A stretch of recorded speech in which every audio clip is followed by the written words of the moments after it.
नमस्कार, Avon news TV में आपका बहुत स्वागत है। मैं हूं आपके साथ मेघा।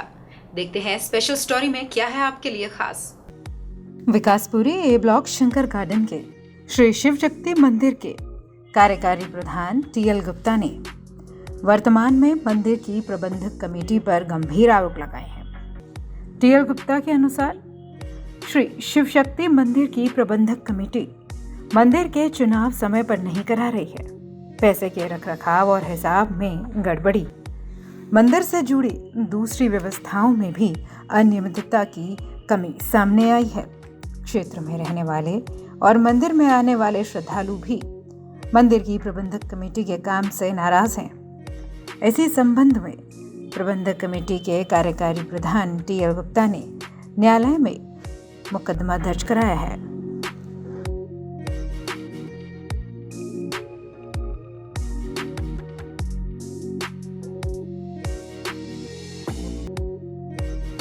सर, आपका नाम क्या है?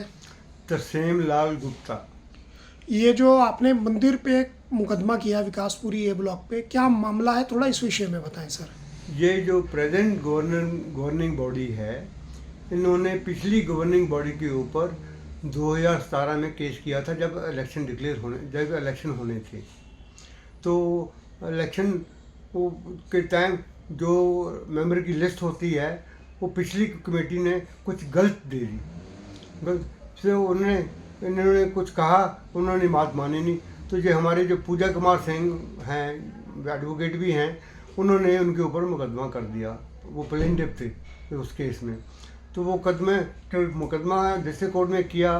तो फिर उस जज ने मीडिएशन सेल में भेज दिया केस को। मीडिएशन सेल में उन्होंने सरेंडर कर दिया पिछली पार्टी ने कि हम सरेंडर कर रहे हैं, इनको अलग डिक्लेयर कर दो।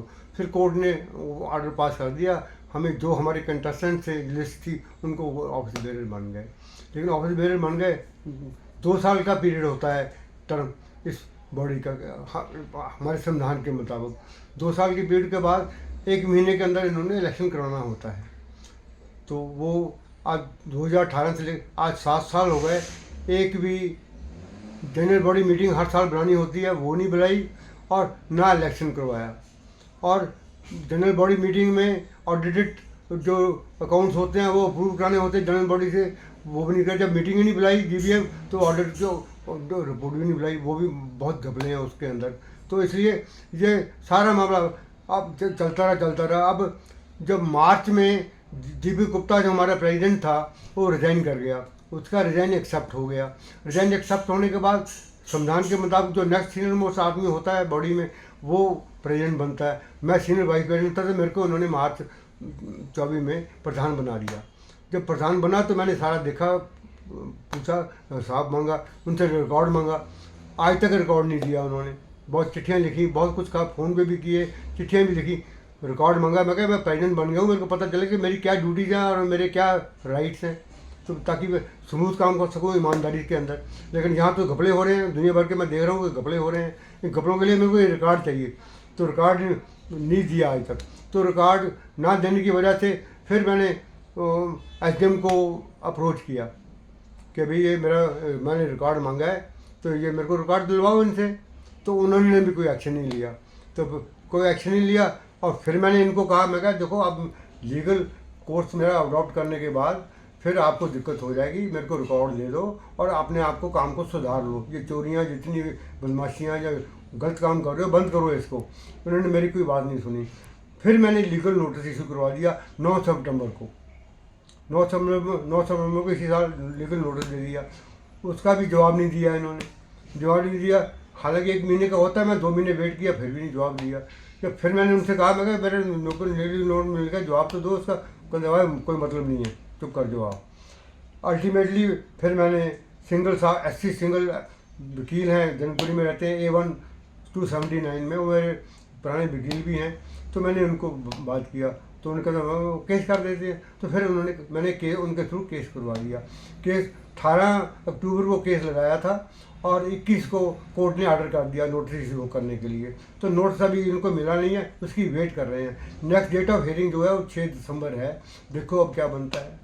लेकिन अभी दुनिया भर के घपले चल रहे हैं। कब लेकर चल रहे 35-36-37 साल से इस शिव शक्ति मंदिर में कार्तिक की कथा हर कार्तिक के महीने में पूरे महीने होती है। अब जो इस महीने मेरा पंगा चल पाया, इनका झगड़ा चल पाया, तो जो मेन पुजारी है राम गोपाल शर्मा, उसको चिट्ठी लिख दी, 3 पॉइंट पूछे कि आपने हमारे से परमिशन क्यों नहीं ली है, आपने पैसे क्यों नहीं जमा करवाए कथा करवाने के, और कौन स्पॉन्सर है इसका। वो कहता है कि 36-37 साल से आ रही है, जो भक्त लोग हैं आपस में प्रसाद बांटते हैं, इकट्ठा करके बांटते हैं हर साल, इसमें परमिशन की जरूरत नहीं है, धर्म का काम है। तो कार्तिक कथा 37 साल से हो रही है, इस साल भी हो रही है, तो आपको इस साल तकलीफ क्यों हो रही है, इसका कोई जवाब नहीं दिया उन्होंने, कोई कोऑपरेट नहीं किया। फिर भंडारा होता है, भंडारे में भी जो पिछले जो भंडारा गया है अपने क्या बोलते हैं उसको, छठी का नहीं, ये जन्माष्टमी के बाद गोवर्धन पूजा होती है, गोवर्धन पूजा पे भी बाइकआउट कर दिया, ओपनली बोल दिया, सब सेवादारों को बोल दिया कोई काम नहीं करेंगे इनका और कोई पैसा नहीं देना। और हमने भंडारा किया, फिर आपस में मिलकर हमने भंडारा भी किया। भंडारे के टाइम इन्होंने बहुत झगड़ा किया, उल्टा सीधा बकवास भी किया, इन्होंने बहुत झगड़ा किया।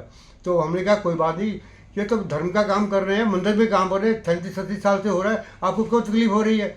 हमें प्रसाद नहीं दिया, मैं कहा प्रसाद तो अभी और बड़ा और ले लो, प्रसाद थालियाँ भर के घर में नहीं देंगे हम, प्रसाद को प्रसाद समझो, लो और खाना और खाओ और ले लो, लेकिन घर में कहो थलियाँ भर के जनिए वो नहीं हम देंगे। वो थलियाँ भरने का नहीं वजह से वो नाराज फिर हो गए, ज़्यादा उल्टा सीधा बोलने लगे। फिर लेडी ने बड़ा समझाया उनको कि भाई बदतमीजी करोगे तो फिर हम दूसरी तरह पेश आएंगे, आपको दिक्कत हो जाएगी। तो फिर मामला थोड़ा सब साइड कर दिया।